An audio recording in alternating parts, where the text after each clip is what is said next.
Hi అండి, అందరికీ నమస్తే. వెల్కమ్ టు మా ఇంటి గృహలక్ష్మి. ఇవాళ అయితే డైలీ రొటీన్ బ్లాగ్ షేర్ చేస్తున్నాను. నేను మా అత్తయ్య మేము ఖాళీ సమయంలో ఏమేం పనులు చేసుకుంటాం అనేది ఈ వీడియోలో తెలియజేస్తాను. మేము మధ్యాహ్నం టైంలో కొంచెం ఖాళీగా ఉంటాం కదా, ఆ టైంలో ఇంట్లో క్లీనింగు, ఇంకా ఏమన్నా కూరలలో కావాల్సిన పొడులు అలాంటివి అయితే చేసుకుంటాము. ఇవాళ అయితే కూర పొడి ఇంకా పొడులు చేసాము, కొంచెం క్లీనింగ్ అయితే చేసుకున్నాము. అవన్నీ ఈ వీడియోలో అయితే తెలియజేస్తాను. ఇంకా ఇవాళ పెద్ద మార్కెట్కి వెళ్ళి కూరగాయలు అయితే తీసుకొచ్చారండి. మాకు వారానికి ఒక్కసారి నంద్యాలలో పెద్ద మార్కెట్ ఉంటుంది, అక్కడికి వెళ్ళి వారానికి సరిపడే అన్ని కూరగాయలు ఒక 6-7 రకాలు అయితే తీసుకొస్తారు. ఇవన్నీ కూరగాయలు కూడా ఇప్పుడు కొంచెం రేట్ అయితే తగ్గాయంట. అన్నీ కూడా ఒక 220 రూపాయలు అయ్యాయని చెప్పాడు మా మామయ్య. ఇంకా పచ్చిమిరపకాయలన్నీ ఆల్రెడీ కడిగి ఇక్కడ క్లాత్ వేసి ఆరబెట్టింది మా అత్తయ్య. తర్వాత తొడిమేలు తీసి ఫ్రిడ్జ్లో పెడుతుంది. మళ్ళీ వండుకునేటప్పుడు మళ్ళీ అయితే కడుక్కుంటాము, ఎందుకంటే ఎక్కువగా డస్ట్ అనేది ఉంటుందనేసి కడిగి ఆరబెట్టి తర్వాత ఫ్రిడ్జ్లో స్టోర్ చేసుకుంటాము.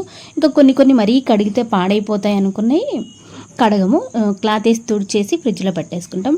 పచ్చిమిరపకాయలు కూడా తొడిమేలు తీసిన తర్వాత కడగకూడదు. పచ్చిమిర్చి మనం తొడిమెలు తీసిన తర్వాత కడిగితే అందులోకి వాటర్ వెళ్ళేసి త్వరగా కుళ్ళిపోతాయి ఫ్రిడ్జ్లో పెట్టిన. అందుకని ముందే కడిగేసి బాగా ఆరబెట్టేసిన తర్వాత తొడిమెలు తీసి ఫ్రిడ్జ్లో పెట్టుకుంటాము. ఇంకా అల్లం పేస్ట్ కూడా ఎక్కువగా స్టోరేజ్ చేసుకుంటామండి. నెలకు ఒక్కసారి ఎక్కువగా తీసుకొస్తాడు మా మామయ్య. ఇంకా వెజ్ నాన్ వెజ్ వంటలలోకి ఎక్కువగా అయితే అల్లం వేసుకుంటాం కదా, అందుకని వెజ్ వాటిలలోకి మేము తక్కువే, నాన్ వెజ్ లేకి కొంచెం ఎక్కువగా వేసుకుంటాము. ఇంకా టీ లేకి కొద్దిగా వేసుకుంటాము. ఇంకా కాస్త టీ లేకి ఉంచి ఇంకా మిగతా అంతా పేస్ట్ చేసి పెడతాము. ఆల్రెడీ మన వీడియోలలో అయితే ఉంది, ఎవరికైనా అల్లం వెల్లుల్లి పేస్ట్ ఎలా స్టోర్ చేసుకోవాలి, ఎక్కువ రోజులు నిల్వ ఉండాలంటే ఆ వీడియో అయితే చేసి పెట్టినాను, ఎవరైనా చూడండి కావాలంటే.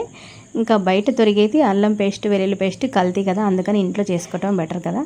ఇంకా ఇవాళ పూజ కూడా మా అత్తయ్య చేసిందండి. ఇంట్లో పెద్దవాళ్ళు ఉంటే మంచి అడ్వాంటేజ్ కదా, ఏవైనా పనులైతే అంటే మనకి కొంచెం హెల్ప్ చేస్తారు. నేనైతే మా అత్తయ్య హెల్ప్ లేని నిజంగా పనులైతే చేయలేనేమో అనిపిస్తుంది.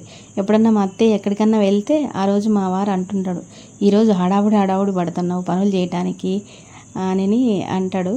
ఇంకా మా అత్తయ్య అన్ని పనులు చేసి పెడుతుందండి నాకు. అంటే ఇంట్లో అంట్లు కడగటము, ఇంకా సర్దటము, ఇలాంటివి వెజిటేబుల్స్ ఇవన్నీ చూడటము, కడిగి పెట్టడం ఇవన్నీ చేస్తుంది. అందుకని చాలా హెల్ప్. ఇంకా పూజలు అయితే ఎప్పుడు నేను చేసేదాన్ని, ఇంక ఈ మధ్యకాలంలో కొంచెం నేను బిజీగా ఉండటం వల్ల మా అత్తయ్య చేస్తుంది. ఇంకా అందరికైతే ఫస్ట్ దోశలు పోస్తున్నాను. ఫస్ట్ మా అబ్బాయికి పోస్తున్నాను, కాలేజీకి వెళ్తాడు మా అబ్బాయి 7:30 కల్లా. తనకి ఫస్ట్ పోసిస్తే తినేసి కాలేజీకి వెళ్తాడు. ఇంక ఇవాళ క్యారియర్ అయితే చేసేది లేదు మా అబ్బాయికి, ఎందుకంటే ఎగ్జామ్స్ అంటే మధ్యాహ్నానికి వచ్చేస్తా అన్నాడు. ఇంకా అందుకని దోశలు ఒకటే చేసేసి పెట్టేస్తున్నాను. ఇంక తర్వాత నెక్స్ట్ మా వారికి, ఇంకా అలా మా మామయ్యకి అందరికి లైన్గా వేస్తే దోశలు తినేసి ఎవరి పనులకు వాళ్ళు వెళ్ళిపోతారు. ఇంకా స్టవ్ దగ్గర కూడా దోశ పోసేటప్పుడు ఎలాంటి హడావుడి లేకుండా అన్నీ ఇలా లైన్గా అయితే పెట్టుకుంటా అండి. ఆయిల్ ఒక ప్లేట్లు పెట్టి ఆ ప్లేట్ పైన ఒక గిన్నె పెట్టుకుంటా, ఎందుకంటే ఆయిల్ కింద పడకుండా.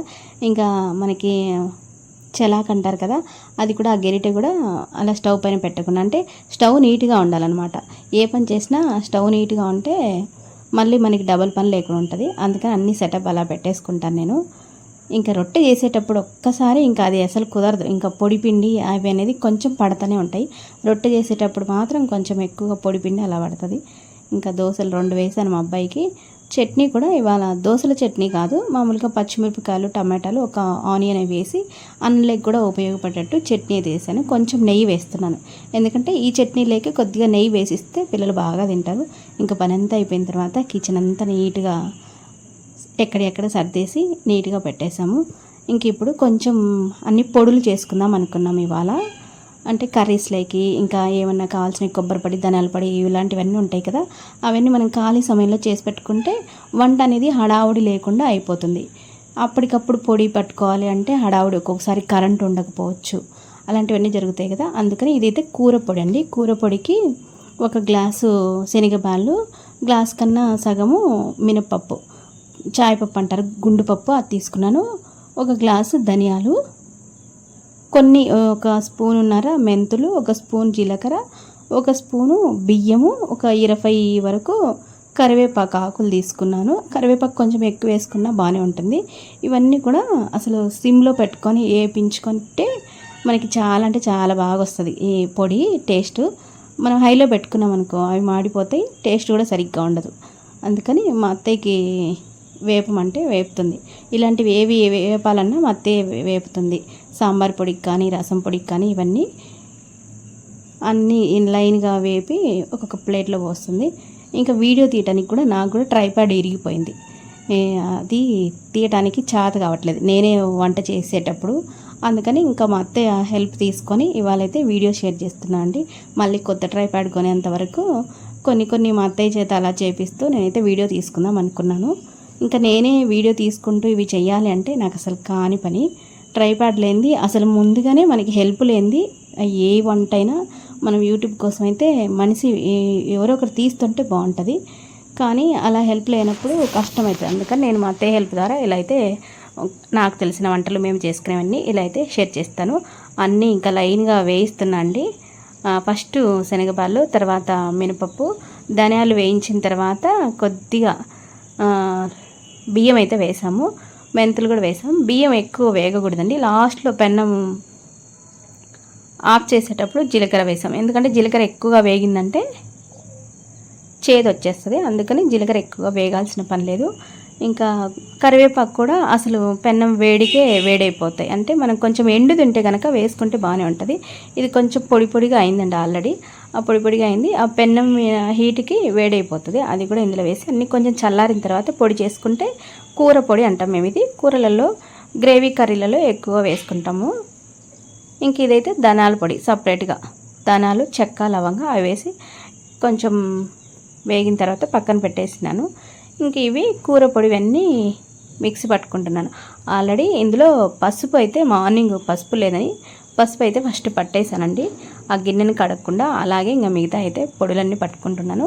ఇలా మనం పొడులన్నీ ఒకసారి పట్టుకోవటం వల్ల ఏమంటే ఎక్కువసారి గిన్నె కడగాల్సిన పని ఉండదు. మనం ఒకేసారి అన్నీ పట్టు పెట్టుకున్నాం అనుకో 15 రోజులకి 20 రోజులకి నెలకి అలా.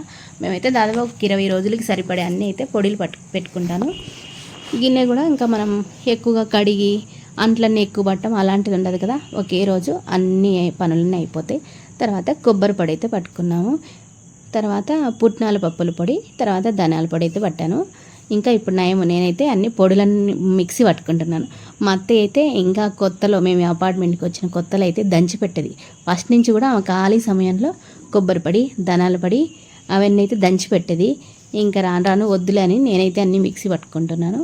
ఇంక ఇదిగండి ధనియాల పొడి, పుట్నాల పప్పుల పొడి, కొబ్బరి పొడి, కూర పొడి. పుట్నాల పప్పుల పొడి అంటే ఎక్కువగా ఉగ్గానిలోకి వేసుకుంటాం మేము. ఉగ్గానిలోకి దోశ పైన వేయటానికి. ఇంకా కొబ్బరి పొడి కూడా కూరలలో వేసుకుంటాం. ధనియాల పొడి కొద్దిగా, కూర పొడి ఎక్కువ. ఇంకా మా అత్తయ్య చూడండి ఏం చేస్తుందో. చెట్లు ఉండేది 4 చెట్లు, చాలా ఉన్నాయి చెట్లు. అవన్నీ నేను కేర్ తీసుకోక అన్నీ పోయినాయి. ఇంకా అట్టిపండు తిని తెచ్చి ఇక్కడ మట్టి కొద్దిగా తీసి దాని లోపల పెడుతుంది అనమాట. ఏవైనా కూరగాయల తొక్కలు ఉన్నా కానీ అట్టిపళ్ళు తిన్నా కానీ తెచ్చి ఈ మొక్కలకైతే పెడుతుంది. ఎందుకంటే వాటికి బలమని. అదిగాక వీటిలలో మా కుండీలలో ఎర్త్ వామ్స్ ఉన్నాయి. మంచిగా వాటికి ఫుడ్ లాగా అన్నట్టు తెచ్చి పెడుతూ ఉంటుంది. క్యారెట్ పీల్ కానీ బంగాళదుంప పీల్ అవన్నీ. ఇంకా నేను తర్వాత కొంచెం క్లీన్ చేసుకొని ఫ్లవర్ వాజు ఇంకా బొమ్మలు అవి ఉంటే అవన్నీ అయితే క్లీన్ చేసుకుంటున్నాను. మనం కొద్దిగా ఖాళీ టైంలో ఇలా క్లీన్ చేసుకున్నామంటే ఇల్లు ఎప్పుడు నీట్గా ఉంటుంది. మేము మధ్యాహ్నం సమయంలో ఇలాంటివి ఎన్ని ఉంటే అలాంటివన్నీ క్లీన్ చేసుకుంటాను. ఇదైతే మీషోలో తీసుకున్నాను అండి. పెన్నులు అయితే వేస్తున్నాను. ఫస్ట్లో మనీ ప్లాంట్ చిన్నది పెట్టేదాన్ని కానీ ఇంకా చాలా చిన్నగా ఉంది. పెన్నులు వేసుకోవడానికి బాగుందని పెన్నులు పెడితే పెన్ను అయితే ఇంకో కక్కేసి అంతా అయింది. అయినా పర్వాలేదు, లోపలనే కదా, అది పోకపోయినా పైకి బాగానే ఉందండి. చిన్నది భలే ముద్దుగా ఉంటుంది అసలు. మీషోలో తీసుకున్నాను. బుద్ధుడి బొమ్మ కూడా 150 రూపాయలేమో అండి. ఆ బొమ్మ కూడా 120 రూపాయలేమో. అప్పుడు ఏదో కాయిన్స్ ఉంటే నాకు తక్కువగా పడింది. ఎక్కువగా కూడా నేనేం తీసుకున్నా మీషోలో తీసుకుంటాను. అంటే చూసి తీసుకుంటాను.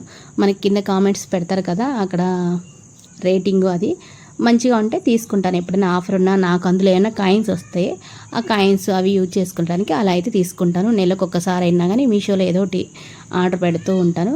ఇంకా అన్ని ఫ్లవర్స్ కూడా కొద్దిగా విమ్ లిక్విడ్ ఉంటే అది వేసేసి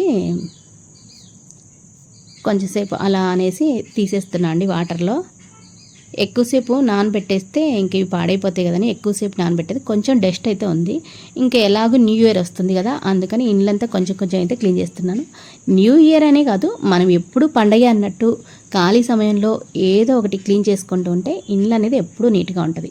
ఒక హాఫ్ అన్ అవర్ ఏదన్నా మనం వంట అయితే చేస్తాం కంపల్సరీ.